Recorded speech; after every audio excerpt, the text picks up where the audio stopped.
Hi guys! Welcome back again to my YouTube channel. By the way, kumusta kayong lahat? So, ayan guys, sa mga interested pala sa ating private reading, nasa description box below yung link ng aking Facebook. Message lang kayo guys, okay? Tignan natin kanino bang love reading itong masasagap natin ngayon. Okay, kukuha lang tayo guys ng ating angel message. Tignan natin message sa inyo ng inyong mga angel. So, yan, baka like ka nakita ng angel number 0 or 13. Okay. So, sabi dito guys, I am limitless. There is no beginning and no end. All is infinite. It is time to develop your spiritual side. You are gaining new sight and understanding of both godly and earthly things. So, yan, angel number 0. Yung iba sa inyo guys, posible no, na masyadong limit yung mga galaw mo. Sobra. Nagsiset ka lagi ng mga boundaries or pwede nandun ka na sa point na sobrang naapektuhan ka ngayon. Okay, sobra. Nakikita ko sa inyo ngayon, yung ibang nanonood sa atin dito guys, posibleng dumadanas kayo na matinding struggle, hindi lang kayo sa love life, kundi sa financial. Kaya limitado, yung lifestyle mo dati is posibleng hindi mo siya nagagawa. Kasi as in, nagsisave ka talaga para talaga sa sarili mo yung pagsisave na yan. Okay? Sige, titignan natin guys. So, yeah. Actually guys, general yan, no? Kahit sino guys, kailangan mag-save pa rin kayo para sa sarili nyo kasi ang daming nangyayari ngayon, scamming. Ayan, wag rin kayo guys basta-basta nagkiklik ng link or kahit anong apps. Sa Facebook, kahit sa ang social media guys, ang bilis ng pang-scam ngayon. Okay? Kahit yung mga AI na nakikita nyo yung gagawing cartoons yung itsura nyo, mas maganda doon na lang kayo guys sa Play Store maghanap ng, alam nyo yun, maghanap ng legit na apps. No? Wag doon sa mga link lang na makikita nyo sa social media. Ayan. So, kung nag-i-struggle ka sa financial, huwag nyo na dagdagan. Ayan. Huwag nyo na dagdagan pa yung inyong iniisip. So, tignan natin kanina itong love life. Spirit guide. Kanina itong love life. Meron tayong, your love brings warm. I knew I needed. I know, your love brings warm. I never knew I needed. So, guys, sa pinapakita sa akin dito, parang may parang magkikita kayo ng person mo. Siguro may pag-uusap na parang magkita tayo, mag-date tayo, mag-banding kaya tayong dalawa. So may nakikita ko dito guys, pwede new person itong paparating na to, na parang gusto guys ng banding kasama ka or parang mag-unwind kayong dalawa. So baka inaaya ka mag-Starbucks. Okay, tignan natin.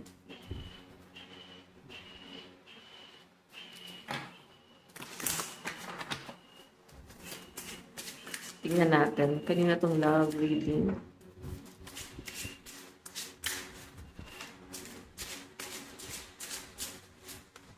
Meron tayong what? Okay, ano to? What once burned brightly, now feels dim. Diba guys, yung mga nagka-camping, gustong-gusto nila yan. So, iba yung nararamdaman. Iba yung ligaya. So, siguro ikaw yung nakakapagbigay liwanag sa taong to. Naliliwanagan siya sa mga pangaral mo, nakakatulong ka sa healing niya din. So siguro hindi lang guys, hindi lang sa love life yung problema nitong taong to. I think marami siya pinagdadaanan. Pero nga nung dumating ka guys, parang nawala lahat ng problema na yon. Ikaw yung nagbigay ng liwanag sa kanya. So I think malaking impact ka sa taong to. Okay, tignan pa natin. Meron tayong pain fades but love teaches. Ayan. So, nakikita ko guys na masyado ka pa rin affected sa ex mo, nandun sa point na nasasaktan ka pero unti-unti ka nang nag-heal. Okay? And sa healing mo daw na yan guys, marami kang posibleng natututunan na pwedeng na-i-apply mo ngayon sa new person. Pero yun nga, sinasabi dyan guys, sabi nga ng angel number mo dito, I am limitless. naglilimit ka kahit sa mga taong na-entertain mo, parang hindi ka pa naman ready na pumasok sa love life. Nandun ka sa point na gusto mo lang na nag-entertain, gusto mo lang yung parang may mga kinakausap ka, so nalilibang ka sa ganon. Pero yung sabihin natin guys na pumasok sa relasyon, mas nakikita kita na parang hindi ka pa totally ready na pumasok sa relasyon. Okay? So ayan, siguro meron kang isang taong makakausap, someone new na masyadong, ano ba, parang sad boy, sad girl, ganyan. So, alam nyo guys, ito sabihin ko sa inyo, pag ganyan ang energy ng isang tao, walang mararating, no? What I mean, walang mararating yung relasyon yung dalawa. Kasi nga, napaka-emotional. Siguro mas piliin mo yung taong positive. Kasi once na pinilit mo yung ganyan, what I mean, mas pinili mo yung ganitong klase ng tao na masyadong negative yung dating, no? Ng energy niya, guys. Ma-absorb niya lang yung positivity mo at ikaw na yung magiging negative. Okay, so tips lang yan, guys, na sinasabi ko. Tignan pa natin, meron tayong no time or distance can break our connection. So, yan. Sinasabi sa akin dito, guys, minsan nagdademand sa itong taong to na bakit parang wala kang time sa kanya. So, sinasabi dito, guys, kasi nga naglilimit ka, no? Nagbibigay ka ng time mo na sa sarili mo na parang, wait, wala naman tayong connection na. Bakit nanghihingi ka ng time sa akin? So, pwedeng minsan nagtatampo tong person na to na hindi ka nakikipag-usap, siguro matagal ka kasing single. So, hindi ka sanay, no? Hindi ka na ulit sanay na parang, wait, ganito ba yung klase ng hindi mo na alam kung paano pumasok ulit sa relasyon na parang obligado ka palang kailangan, kinakausap siya araw-araw, obligado ka palang dapat, good morning siya. So, ikaw kasi pwedeng sobrang busy mo, hindi mo na mamalayan, hindi mo na pala siya naaalala. So, guys, sabihin ko sa inyo, may ganyang klase ng tao, promise, lalo na sa mga taong matagal naging single. Yung iba naman guys, na-overcome nila, no? Like, sweet pa rin sila kahit na matagal na silang single. Yung iba naman guys, talagang nakakalimutan nila kung paano pumasok ulit sa relasyon. So, nakikita kita sa ganyan. Tignan natin. Taas muna natin ito. Okay.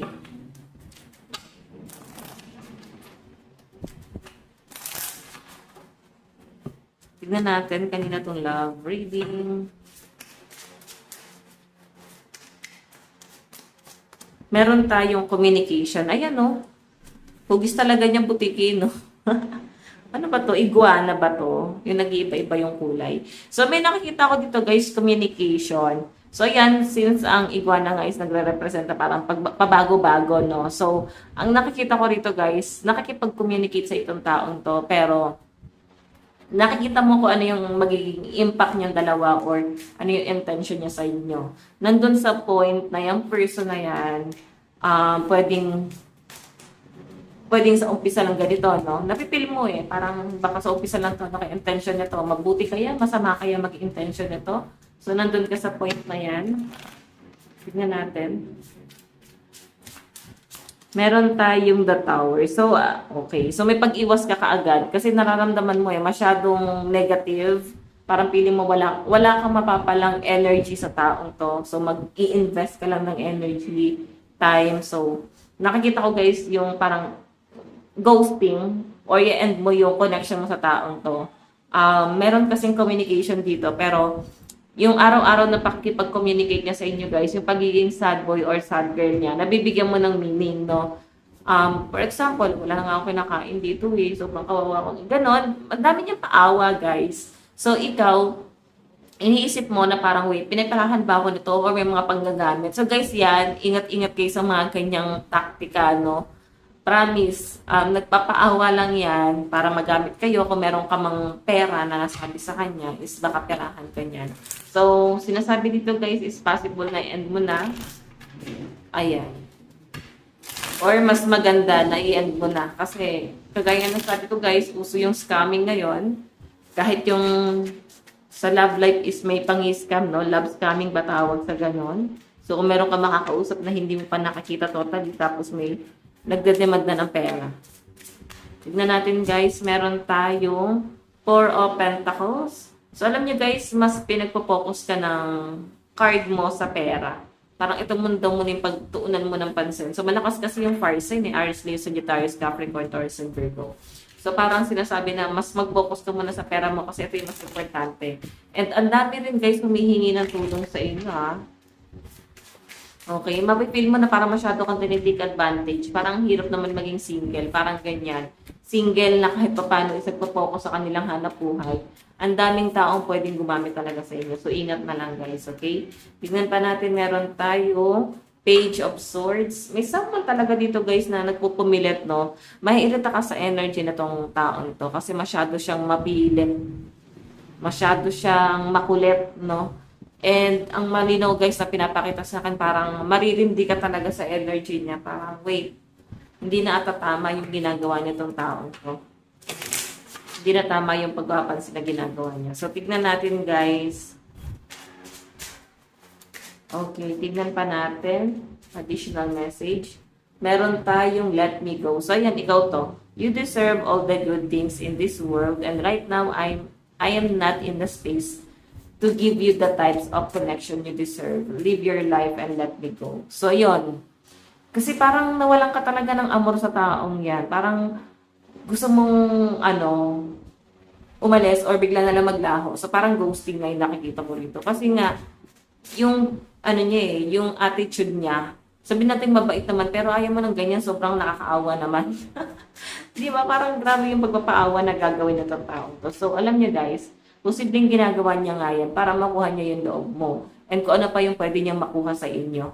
Okay, so mag-iingat ka na lang. Tignan pa natin, meron tayong your mind, I get so peace knowing other people can have you now. Is it toxic? Yeah, I don't care. I want the world to know your mind. So, siya yan. Masyado siyang matigas, guys, no? Pwede yun na nga, sinasabi niya nga dito na parang nararamdaman niya na rin ang daming taong naninira sa kanya or sinisiraan siya na parang ayaw sa kanya. Pero alam niyo yun guys, kahit sabihin na ayaw sa kanya ng pamilya mo, ng mga friends mo, or kahit na sino, ipipilit niya talaga yung sarili niya guys. Ganon siya guys tawag dito,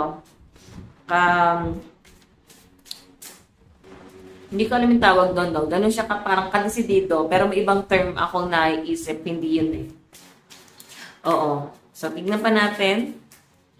Okay, kanina tong love reading. Meron tayong playing games. This is a game to me the way I'm acting, responding, or posting it to get your attention. So, guys, ito ha, mahilig to mag-post sa social media. Mahilig magpapansin and sobrang isip bata nitong taong to. Sobra. So, mag-iingat kayo guys sa ganitong klase ng tao na masyadong isip bata. Okay? So, yan ang sinasabi niya dyan, guys. Parang kahit i-let go mo siya, ipipilit niya yung sarili niya. Titignan natin yung energy niya.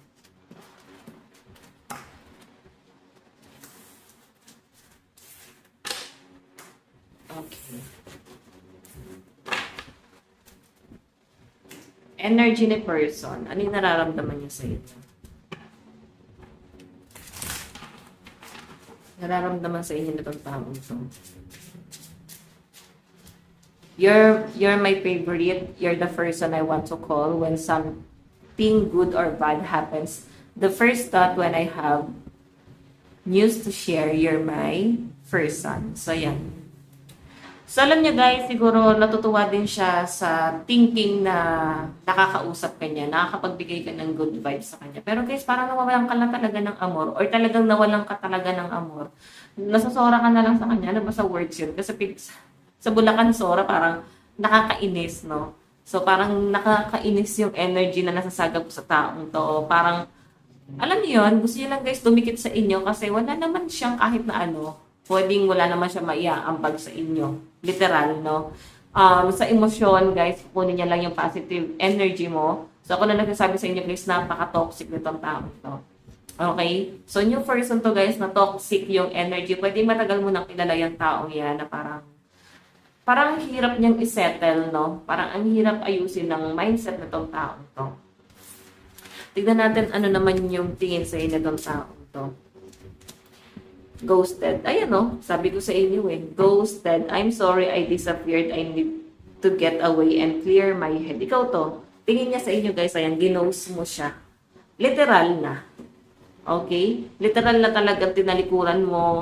literal na parang hindi ka na manghihinayang. Parang bahala na siya kung isipin niyang galit ka sa kanya. Parang bahala na siya kung iisipin niyang um, napakasama mong tao. So, parang bahala na siya. So, ang sa inyo kasi guys, parang sinisave mo na rin yung sarili mo sa taong to na parang masyadong makulit. Then ikaw, na-attach ka naman, pero siguro mas nililimit mo yung sarili mo. Kaya nga sabi ko sa inyo guys, yung unang angel number natin, yung unang-unang message, I am limitless. And yung overall na pinakita sa card, more on paglilimit talaga para sa inyo. Tignan natin, ayan, ginost mo ng araw siya. Ano naman yung magiging plano na itong taong to sa connection nyo? Meron tayong feeling lost. I'm trying to make this work, but I feel so lost. I don't know what to do or say anymore. And it's easier to just stay in silence. Ayan, feeling lost siya ngayon. Parang nalulungkot siya na umiwas ka na nawalan ka ng gana sa kanya. Sobra yung lungkot niya. Hindi kanya masisi. Pero alam niyo guys, hindi niya kasi makita kung ano yung mali sa kanya. Parang ano kaya naging mali sa akin? Bakit bigla siyang na-turn off sa akin. Parang ganon. Hindi niya nakikita kung ano yung mali sa kanya. So, ang nakikita niya lang dito, guys, sinaktan mo siya. Okay? So, yan. Medyo ano to, guys, ha? Itong taong to, walang kwenta mag-isip to, no? Tignan natin. Ano naman yung outcome? No compares. No matter how many people I've met and experienced, there is no one who compares to you. So, ayan. I think marami talaga siya, guys, namimit na tao. Marami siya, guys, kinakausap. Parang na nga siyang babaero, lalakero, na parang hindi siya, guys, nakakontento ng walang, na walang karelasyon, walang nakakausap. No? Siguro, yun na, sabi niya dito, is wala kang katulad. Kahit sino, hindi kanya maahalin tulad na kahit kanino. Okay? So, zodiac sign sa sign ni person. Wait lang, guys. Okay, zodiac sign. Meron tayong Leo, Aries, Scorpio, Cancer, Virgo, and Aquarius. Sagittarius. Gemini, Taurus, Aries, Leo, Capricorn, and Pisces energy sa side ni person. So, sa side mo naman, nararamdaman mo kay person, loss. I feel lost without you. Oh, nangihinayang ka rin para sa kanya. Nangihinayang ka rin kasi nakita mo yung pagiging pure niya kahit ganyan. Okay? So, pero guys, ikaw ha, nakikita ko rin sa'yo affected ka rin sa ibang tao. May ibang taong gumugulo sa isip mo, hindi lang tong person na to. Okay? So, tignan natin ano naman yung tingin mo sa person na to. Lost pa rin. I feel lost without you. Grabe. Grabe yung pangungulila mo sa kanya. Nakikita ko guys, siguro nanlulumo ka sa kanya or nangihinayang ka talaga. Pero kagaya ng sabi ko kanina guys, parang mas kinokontrol mo yung sarili mo kahit na may panghihinayang ka na nararamdaman dito. Okay? Kinokontrol mo kasi parang kasing hindi mo makita ano yung intention niya sa inyo eh. Hindi mo makita yung love doon sa connection yung dalawa. Though nararamdaman mo naghahabol siya, nag-e-effort naman, pero may something talaga nararamdaman mo. Parang wala eh, parang wala talaga. May something sa kanya na wala naman talaga siyang intention na mahalin ka. So yan, mapag-iisipan mo talaga to. Tignan natin ano naman yung plano mo sa connection na to. You're so special. You're truly divine. I've never felt energy like you. Yours before and I can't get enough. It's on. So yan. Since ito yung lumabas sa atin, guys, naging importante sa itong taong to. Pili ko naging BFF mo, kaibigan mo, tropa mo, kaya rin ganon. Siguro nililimit mo kasi yung title niyong dalawa, yung iniingatan mo. Ayan. So, tignan natin ano naman yung outcome sa side mo. Meron tayong, you're my soulmate. It must be written in the star because you're most definitely are my destiny. We belong together. So, ayan, sinasabi niya rito guys na, parang soulmate mo tong taong to kasi nararamdaman mo yung vibes eh. May kakaibang vibes sa yung dalawa. So, Jack sa mo. Meron tayong Aquarius. Pisces, Gemini, Cancer, Aries, Taurus. Capricorn, Taurus, Pisces, Libra, Aquarius, and Gemini energy. What else? Capricorn, Libra, Pisces, Sagittarius, Scorpio, and Aquarius energy. So, tignan natin guys yung outcome. Okay, future energy. Wow, Knight of Cups. Oh, mukhang magtatagpo pa rin yung landas nyo. Siguro ikaw may something na gusto mo may pagbabago sa kanya. Kumbaga, siguro itetest mo siya or parang hindi naman parang parurusahan. No? Ano ba tawag dito? Gusto mo makita ko ano yung magiging assurance mo dito sa relasyon na to. Kasi hindi mo talaga siya nararamdaman. Pero nakikita ko kasi dito guys na parang ikaw lang yung gustong-gusto niya. Ikaw yung mahal na mahal niya, pero ikaw kasi may iba kang nararamdaman. So, naniniwala ka doon sa intuition mo. Pero to guys, mukhang kagaya na sabi ko, is mangungulit and parang iaabot mo rin yung cup of love mo, no? In the near future. Pero expect nyo guys, may toxicity na mangyayari talaga dito. Okay?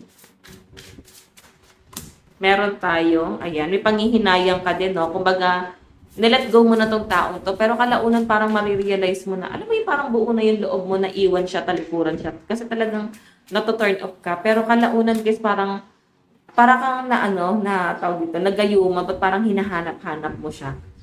Bakit parang nangihinayang ka sa kanya? Ba't parang iniisip-isip mo siya? Parang gano'n. Death, ending and new beginning, oh. Diba? Hindi pa tapos ang laban yung dalawa. Babalik at magpaparamdam pa rin si person sa inyo. Okay? So, tingnan natin.